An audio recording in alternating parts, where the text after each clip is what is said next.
Kalau kita bahasakan dalam bahasa kita, Allah yang menciptakan kalian dari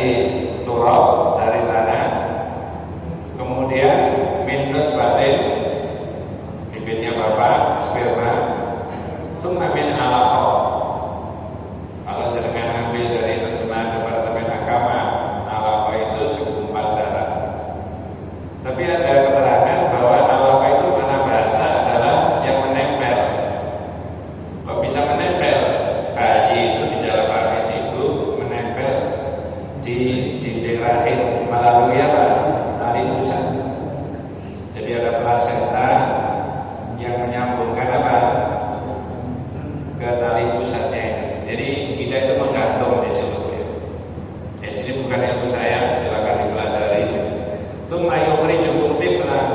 Kemudian setelah itu di ayat yang lain ada keterangan yakhluqukum fi butuni ummahatikum khalqan min ba'di khalqin fi dhulumatin thalath. Allah lah yang menciptakan kalian dari satu bentuk kejadian berubah menjadi bentuk kejadian yang lain dalam 3 kegelapan. Nah, itu menurut ilmunya anak-anak yang mempelajari itu adalah pembelahan sel 1 minggu, 2 minggu, 3 minggu, 1 bulan, 2 bulan, bentuknya berubah-ubah. Khalqan min ba'di khalqin. Satu bentuk kejadian berubah menjadi bentuk kejadian yang lain fi dhulumatin thalath dalam 3 kegelapan. Bisa maknanya lapisannya ini adalah lapisan perutnya ibu, kemudian rahim, kemudian ada lendir yang meliputi kita. Nah, di situ, itu ilmu yang beda. Tapi siapa saja manusia itu kecuali Nabi Adam dan Hawa itu tsumma yukhrijukum tiflan. Kemudian kamu dikeluarkan dalam bentuk bayi. Dulu kita begitu. Nah, ini mudah-mudahan ibu kita yang sudah dipundhut sama Allah, diberikan rahmat sama Allah, diampuni segala dosanya. Mereka sudah tidak tahu anak saya hari ini jam sekian ini sedang di mana. Ternyata di masjid ngaji. Mudah-mudahan mereka diberikan rahmat, diampuni segala dosa, dimasukkan dalam golongan orang yang soleh dan solehah. Lahirnya anaknya ini semuanya soleh dan solehah semuanya. Ini keterangannya di ayat ini. Tsumma litablighu ashuddakum, kemudian kamu menjadi dewasa.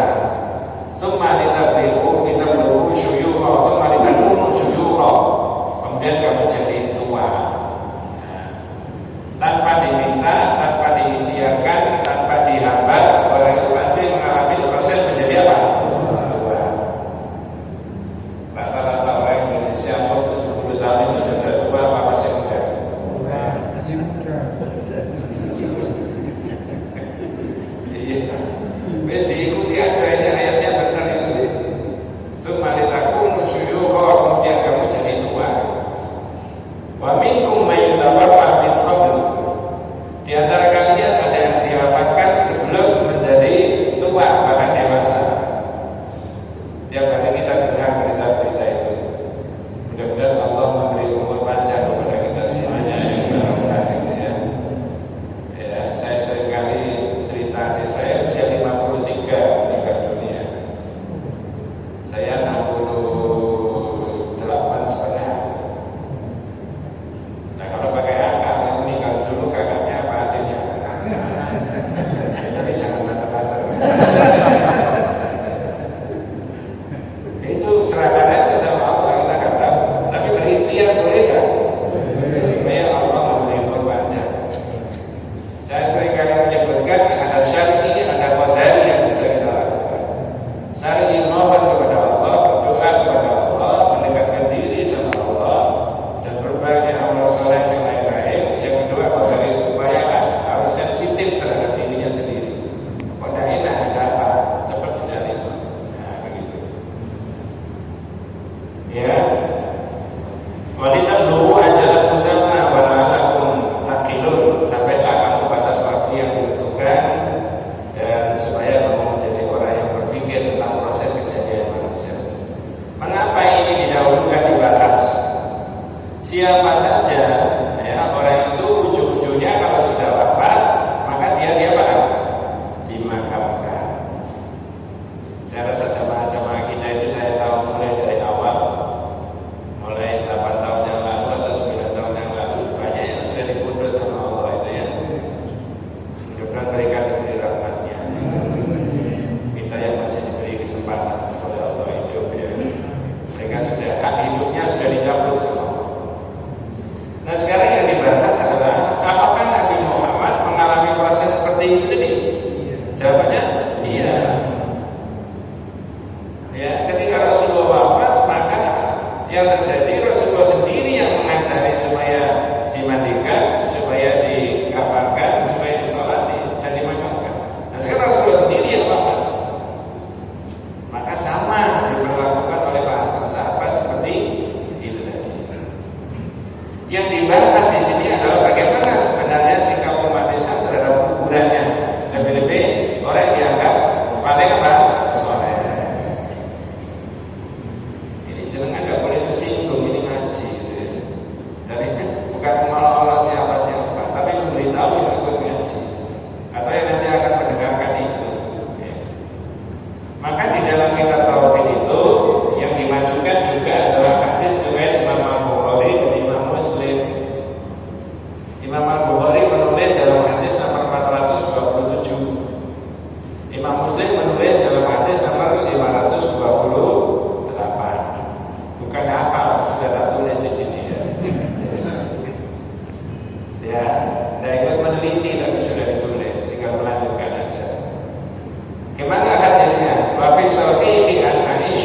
situ aja. Ya. Yang cerita Aisyah, dia mendengarkan Ummu Salamah tanya sama Rasulullah, anna Ummu Salamah dzakarat li Rasulillah kanisatan ra'atha bi ardil Habasyah wa ma fiha min as-suwab. Ini Ummu Salamah ketika hijrah ke Habasyah dengan rombongan Rasulullah tahu ada gereja-gereja yang di dalamnya ada rupaka-rupaka, ada patung-patungnya. Ditanyakan sama Nabi, itu fenomena apa? Ketika sudah menjadi istrinya Nabi, apa jawabannya Rasulullah? Ya, faqala Nabi sallallahu alaihi wasallam ulaika, perhatikan kalimat-kalimatnya, idza mata fihim rajul salih abil abdu salih banaw ala qabrihi masjidan. Ada kalimat apa? Yang terakhir tadi masjid. Kata Nabi Musalamah, mereka itu orang Nasrani tadi, kalau ada orang soleh meninggal atau hamba Allah yang soleh itu meninggal, mereka bangun di atas kuburannya sebuah tempat ibadah. Saya ulangi, mereka bangun di atas kuburannya sebuah tempat ibadah. Pertanyaannya begini, apakah yang dimaksudkan itu kemudian bangunan tempat ibadah kayak begini permanen? Begitu? Nah, ataukah B, ini kuburannya orang soleh, lalu kuburan ini difungsikan sebagaimana fungsinya masjid? A, apa B? Ya, terserah sampean.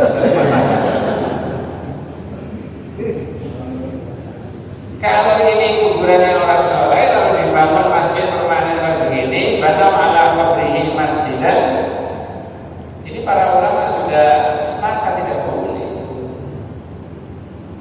Tapi yang paling banyak itu adalah ini kuburannya orang soleh, lalu kuburan itu difungsikan sebagaimana fungsinya masjid. Saya tanya, masjid dipakai apa? Boleh ngaji di masjid? Boleh. Boleh sholat di masjid? Boleh. Duduk diam di masjid? Boleh. Namanya? Tidak muni apa-apa tapi duduk di masjid tok boleh? Boleh. Setengah jam, 2 jam boleh kan? Boleh. Maka hal seperti itu jangan dilakukan di yang melarang siapa? Bukan saya cuma bacakan aja. Di tempat yang lain saya ditanya, bagaimana dengan itu Pak Ustaz? B1, B2, B3, B4, berarti maksudnya?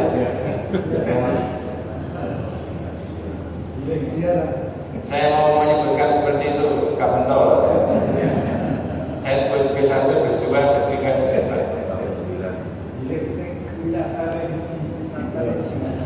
Kalau wisata religi itu kan mengalihkan isu saja sebenarnya. Orang Islam itu wisata religinya ke masjid, sholat. Malam-malam kalau berkesempatan sholat malam, sholat duha. Duit yang diberikan oleh Allah dipakai sebagian untuk ini wisata religi. Spiritualitasnya menjadi apa? Bagus kembali, mencintai Allah, membaca sholawat. Tapi kemudian itu diistilahkan dengan wisata religi. Itu masyru' apa ghairu masyru'? Disyariatkan apa bukan? Nanti dibahas berikutnya. Ini bukan karangan saya. Jelas dan tidak satu hadisnya. Ulaika idza mata fi rajulun salih abil abdu salih banaw ala qabrihi masjidan. Mereka itu kalau ada orang soleh meninggal atau hamba Allah soleh meninggal, mereka bangun di atas kuburannya sebuah tempat ibadah.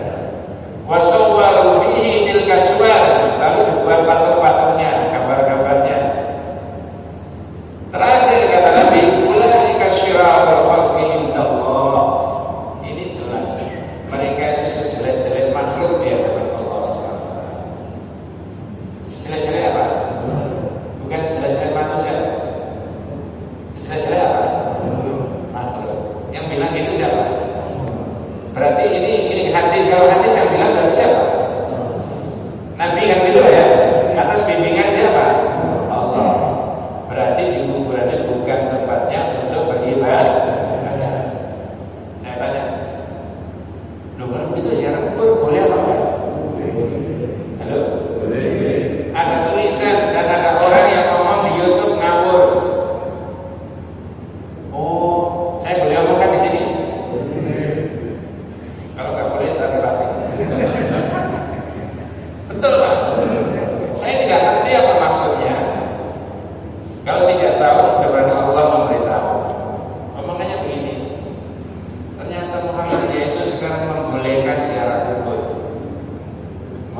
Yang disunahkan adalah lakukan seperti apa yang dilakukan oleh yang diperintahkan oleh siapa? Nabi.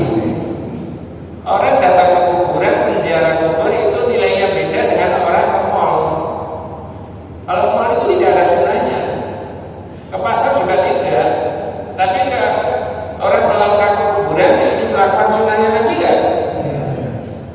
Nah, kalau iya, sekarang saya tanya, apakah maksudnya ziarah kubur itu A.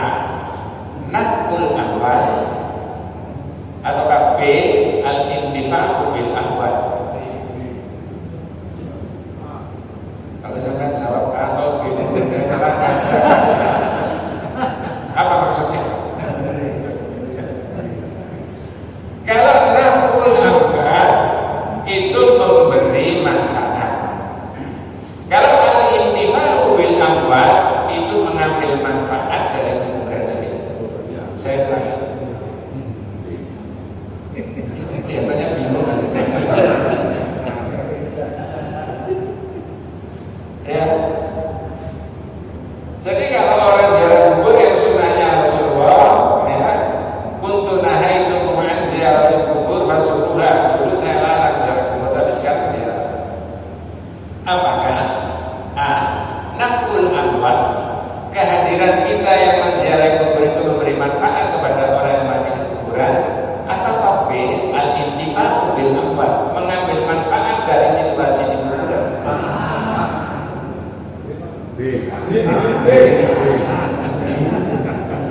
Saya jawab itu setelah mendengarkan keterangan saya itu tadi atau mulai kemarin-kemarin sudah ada. Kalau naf'ul amwal itu memberi manfaat, orang di pintu masuk kuburan sudah memberi salam nggak? Gimana salamnya? Ya ada kubur minal muslimin wal muslimat, wa inna insyaallah bikum lahiqun, nas'alullah bikumul afiyah. Hafalkan kan? Kalau tidak hafal, dibuka HP-nya di sini, ditulis di HP kan boleh. Itu sudah memberi manfaat kepada mereka. Di tempat yang lain saya ditanya, Ustaz, yang diberi salam siapa? Waktu itu orang sudah mati-mati kan bisa jawab. Saya bilang, Pak, ini bukan pakai akal. Agama itu bukan pakai akal, tapi pakai dalil. Nabi memerintahkan begitu. Ya, tidak bisa pakai pendekatan akal. Kalau pakai akal ya seperti orang apa? Assalamualaikum ya ahlal kubur alladiyah minal muslimin. Ini siapa yang kamu kasih salam? Tapi karena Rasulullah memerintahkan begitu, maka kita ikuti. Itu salah satunya adalah nuti'uhu fima amara, mentaati yang diperintah. Nusaddiquhu fima akhbara, membenarkan yang disampaikan Nabi. Kemudian orang memberikan doa kepada ahli kubur. Kalau di situ ada keluarga, ada A, B, C, D keluarga kita, boleh nggak didoakan di situ? Boleh. Coba tak cek dengan, mudah-mudahan tidak lupa. Yang disunahkan untuk diziarahi itu kuburannya siapa?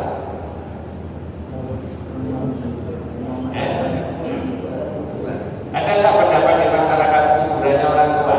Ada? Ada masyarakat kok. Kalau dijawab harus kuburannya orang tua, bagaimana tentang anak yang tidak tahu kuburan orang tua? Ada nggak anak yang tidak tahu kuburan orang tuanya? Banyak. Ya, jadi bukan kuburan orang tua, tapi kuburan umat Islam. Perkara di situ ada kuburan orang tua, jawabannya apa? Boleh. Jadi naf'ul amwal, memberi manfaat kepada kuburan, bukan al-intifa'u bil amwal, mengambil manfaat yang ada di dalam kuburan. Mumpung di sini saya tak berdoa kepada Allah, itu memanfaatkan situasi kuburan atau bukan? Mumpung di sini saya tak ngaji, baca ini, baca itu, baca ini. Di masjid tidak begitu, di rumah tidak begitu, di kantor tidak begitu. Tapi begitu di kuburan berserius-serius membaca seperti itu. Berarti memanfaatkan situasi apa? Kuburan. Namanya al-intifa'u bil amwal. Jangan tersinggung, kata Syekh Al-Utsaimin, kalau itu yang B tadi, hadhihi ziyaratun bid'ah. Itu ziarah yang nuansanya apa? Bid'ah.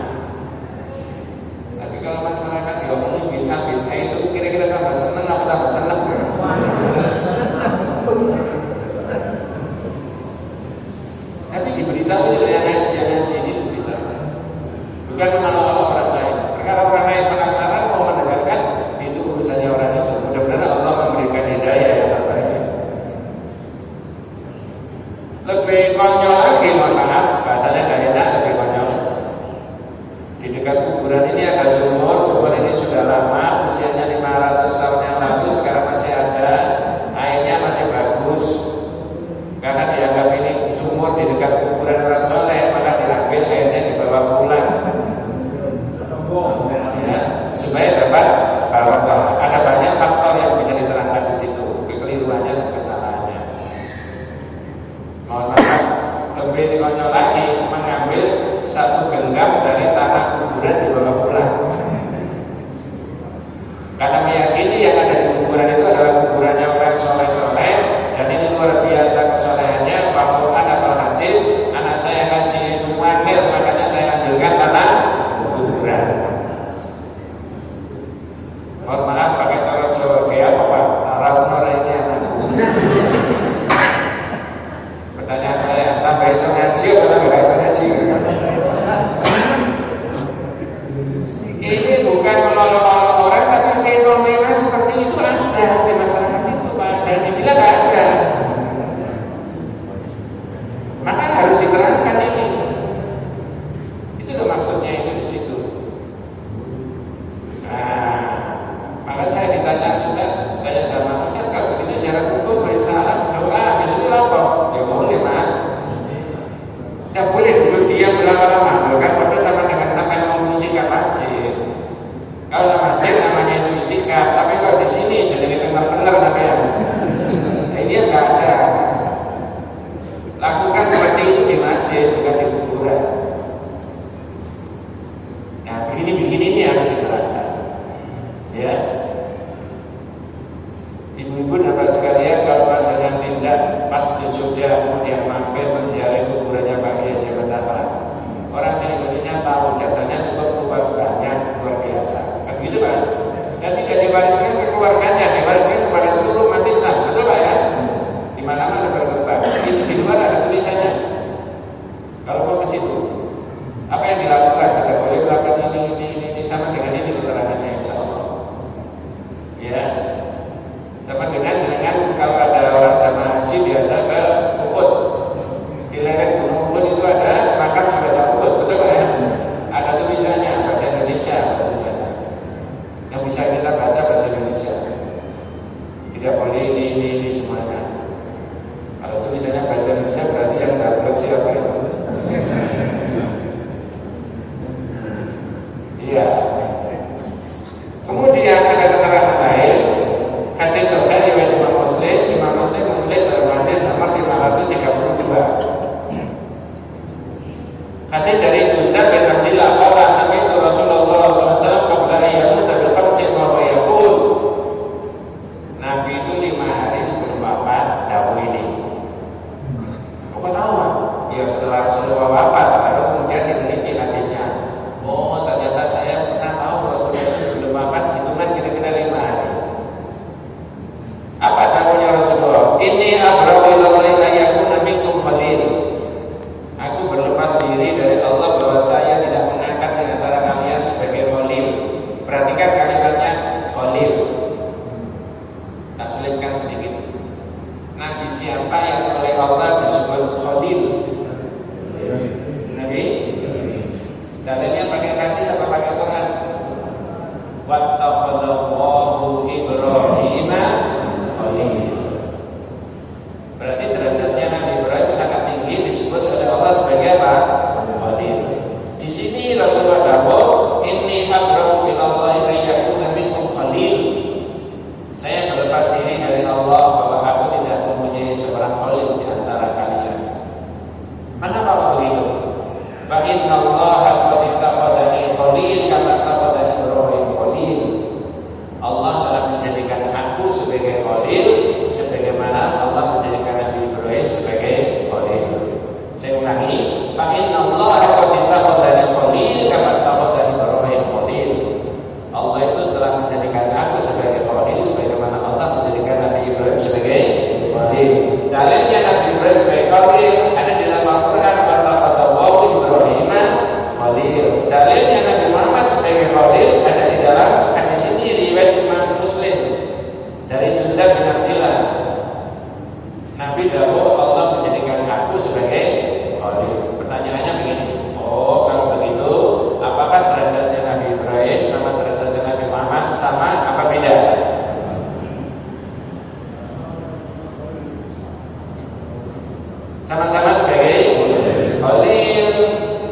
Yang menyebut Nabi Ibrahim sebagai Khalil Allah langsung. Yang menyebut Nabi Muhammad sebagai Khalil adalah dalil hadis ini. Penjelasan berikutnya, lalu apa artinya Khalil dibandingkan Habib? Ya, Khalil itu derajat cintanya jauh lebih tinggi, lebih serius, dipakai oleh Allah khusus menyebut nabinya Nabi Ibrahim. Kalau Habib dipakai cinta itu menyebut manusia sama manusia, saudara sama manusia, saudara sama saudara, sahabat dengan sahabat, itu disebut apa? Habib, orang yang dicintai.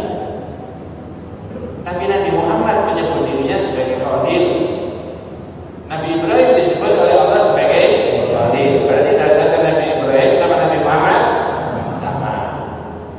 Lebih tinggi mana derajatnya antara Khalil sama Habib? Lebih tinggi Khalil. Dari mana bahasa? Oh, kalau begitu orang yang menyebut Nabi Muhammad sebagai Habib itu mensejajarkan derajat Nabi Muhammad tinggi dengan Nabi Ibrahim, apa merendahkan? Merendahkan. Siapa yang pernah mendengarkan merendahkan?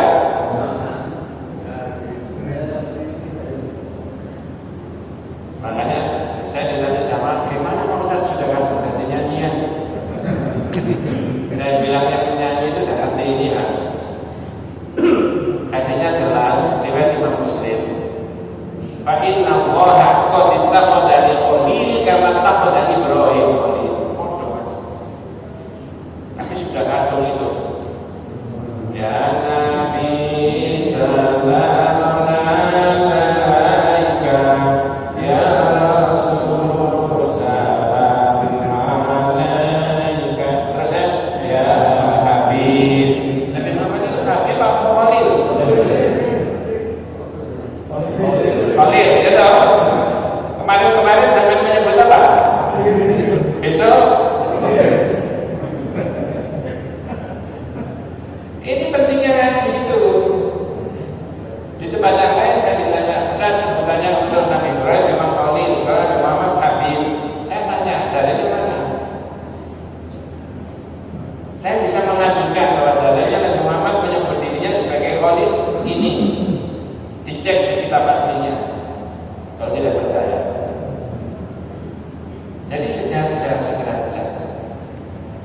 Maaf, makanya kita jangan sembarang apa begitu itu tadi. Di kitab yang kemarin sudah datang, sudah saya terangkan salawat badar, salawat inam, salawat fatih, salawat kamiyah, salawat ujiah, salawat ibul qulub itu tidak menurut hadis. Tidak koma maksudnya. Udah ikuti saja yang dari Nabi, tidak ada yang sama. Dan salawat yang diajarkan oleh Nabi itu tidak ada kalimat apa? Sayyidina. Saya kali ditanya begitu. Katanya kalau di sholat itu tidak boleh pakai sayyidina, kalau di luar sholat boleh. Oh, kalau begitu menurut pendapat sampean, kalau di dalam sholat tidak boleh merubah hadis, di luar sholat boleh jauh merubah hadis. Nanti maksudnya Pak? Ya. Kalau menurut saya tidak. Masa nggak enak Pak Ustaz, nggak bisa dinyanyikan, lain kalau begitu. Kalau begitu nyanyi aja sampean. Ya. Ini mohon maaf bapak-bapak sekalian, ibu-ibu, ini bukan menolak siapa-siapa, tapi ini memberi penjelasan yang sebenarnya menurut dalil. Makanya tadi di awal saya sebutkan ada ma'rifatun nabiyyi Muhammad SAW bil adillah. Wajib mengerti siapa Nabi Muhammad dan bagaimana sikap kita kepada Nabi Muhammad itu bil adillah. Kalau tidak salah subuh tadi juga sudah diterangkan sama Ustaz. Orang itu sikapnya kepada Nabi macam-macam, ya. Ada yang lebih-lebihkan dulu, kan begitu ya. Tadi subuh atau kemarin itu ya.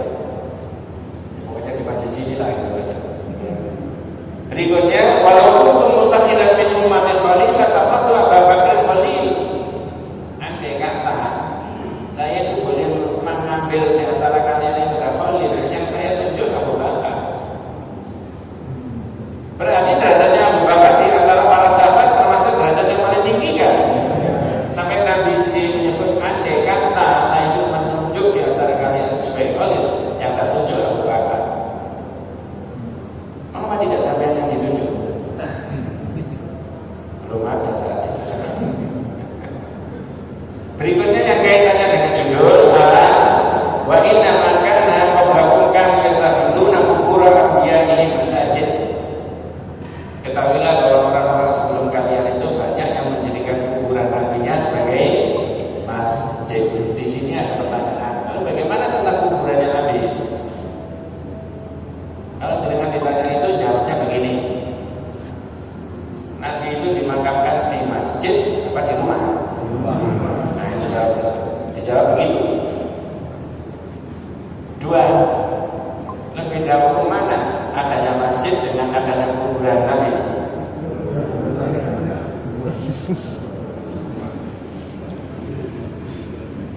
Ini perlu bahas sirah nabawiyah ya. Saya ulangi, kalau ada orang tanya begitu, Nabi sendiri dimakamkan di masjid. Salah Mas Bro, tidak begitu. Nabi itu tidak dimakamkan di masjid, tapi dimakamkan di rumah. Yang kedua, dengan beri penjelasan, lebih dahulu adanya masjid daripada adanya kuburan Nabi. Betul ya? Karena masjid itu dibangun pada waktu Rasulullah masih hidup. Hijrah dari Mekah ke Yathrib yang lama-lama menjadi Madinah itu dikapling-kapling. Ada yang jadi rumahnya Nabi, ada yang jadi apa? Masjid. Antara rumahnya Nabi sama masjid ini 25 meter yang disebut dengan apa? Raudhah. Ma baina baini wa minbari raudhatun min riyadil jannah. Jadi lebih dahulu masjid daripada makamnya siapa? Nabi. Masjid sudah ada, sudah dipakai 10 tahun sama Nabi. Kemudian Nabi wafat dimakamkan di rumah. 3 keterangan berikutnya. Memasukkan area rumahnya Nabi ke dalam area masjid itu tidak atas kesepakatan para sahabat. Pertanyaannya, kemana para sahabatnya? Sudah banyak yang meninggal. 86 tahun setelah Rasulullah wafat baru perluasan Masjid Nabawi yang saat itu juga banyak ulama yang menentang, tapi dipaksa oleh penguasa memasukkan rumahnya Rasulullah ke dalam area masjid. Itu penjelasannya. Ada buku tebal sekian judulnya Hujratun Nabi sallallahu alaihi wasallam Tarikhuha wa Ahkamuha. Kamarnya Nabi, sejarahnya dan hukumnya. Itu baru kitab itu. Jadi mulai dari awal ini tanah dari siapa, ini dibeli berapa meter dan sebagainya, dipakai apa sama Rasulullah, berapa tahun dan seterusnya, masjidnya berfungsi apa dan sebagainya, sikapnya sahabat terhadap masjid sama kamarnya Rasulullah itu bagaimana setelah Rasulullah wafat dimakamkan di kamar, berarti kamar itu hukumnya berubah. Nanti maksudnya Pak, yang semula boleh dipakai sholat, boleh dipakai ngaji, boleh dipakai zikir, sekarang sudah menjadi apa? Kuburan. Maka berbeda. Terakhir, ada yang ditanyakan Pak?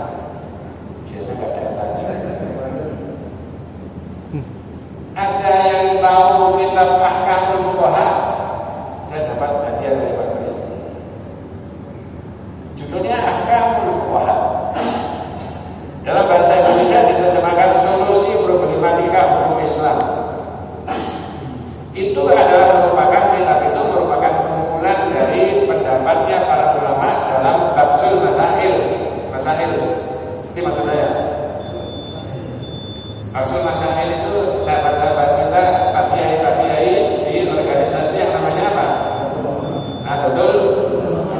Ini bukan mau, bukan memfitnah, bukan mengadu domba, tapi saya membaca yang sebenarnya. Ya. Apa pendapatnya Pak Kiai berkaitan dengan pembangunan kuburan? Ini terjemahannya. Pada halaman 14 sampai 15 judulnya Ahkamul Fuqaha, ditetapkan tanggal 21 Oktober 1926. Bagaimana hukumnya membangun kuburan dan mengelilinginya dengan tembok pada kuburan milik sendiri? Ada 2 jawaban. Dalam bahasa Indonesia, pertama jawabannya adalah membangun kuburan dan memagari dengan tembok di tanah kuburan milik sendiri dengan tidak ada satu kepentingan, hukumnya makruh. Jadi kalau ini kuburan tanah milik sendiri, sertifikat atas nama keluarga sendiri, lalu ada keluarganya dimakamkan di situ, lalu dibangun kuburannya, dipagari dengan tembok karena milik sendiri, hukumnya makruh, kata Pak Kiai. Itu nukil dari kitab ini. Ya. Berikutnya, makruh hukumnya membangun suatu kuburan, membangun bangunan di atas kuburan karena adanya hadis sahih yang melarangnya katanya. Nah, kalau makruh itu kalau dikerjakan dapat apa, Pak? Kalau dikerjakan nggak dapat apa-apa. Kalau ditinggal malah dapat apa? Kalau saya tanya contohnya mesti rokok. Ini kata Pak Kiai membangun kuburan milik sendiri, tanah milik sendiri, hukumnya makruh. Berarti kalau dikerjakan tidak dapat apa-apa, kalau ditinggal malah dapat apa? Jika tanpa ada keperluan seperti kekhawatiran akan terjadi dibongkar binatang buas atau kena diterjang banjir. Kemakruhan tersebut jika kuburan itu berada di tanah milik sendiri, keterangannya sama dengan yang di atas. Jadi kalau nggak ada alasan ini nanti akan kena gempa, ini nanti akan digali binatang buas, kalau ini nanti kena banjir, tergerus oleh air, maka hukumnya makruh. Kalau tanah milik sendiri. Sekarang pertanyaannya, kalau tanah milik umum, karena tetap kuburan umum atau tanah wakaf, itu kan rumah masa depan sampai atau ya, saya juga sama saja. Ya. Beda keterangannya, sedangkan membangun kuburan tanpa satu keperluan sebagaimana yang telah dijelaskan di atas, atau memberi kubah di atas kuburan yang terletak di pemakaman umum atau tanah wakaf, maka hukumnya haram dan harus dihancurkan, kata Pak Kiai. Jadi kalau itu miliknya umum atau itu kuburannya milik wakaf, milik desa, milik apa, lalu dibangun, dikasih kubah dan sebagainya, kata Pak Kiai hukumnya apa? Haram. Harus diapakan?